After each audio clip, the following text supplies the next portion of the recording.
GoCharting doesn't have a traditional installer. It runs as a web app, and the best way to use it on Windows is through Microsoft Edge. Just open Edge, go to gocharting.com, and once the site loads, look at the top right corner of your address bar for the app available icon. Click it, then choose Install. If you don't see that icon, click the three dots in the top right corner, go to Apps, install these sites as an app. Edge will instantly create a standalone Go charting windows that looks and feels like a native desktop app. No browser tabs, no clutter. You'll now find it your smart menu or even pin it to your taskbar for quick access. It works perfectly on both Windows 10 and 11 with no extra setup or compatibility issues.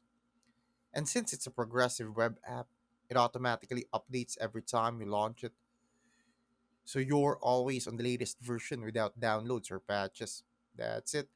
Clean, lightweight, and ready to trade or chart anytime using Go Charting right on your PC or laptop. Thanks for watching. Make sure to subscribe for more useful content.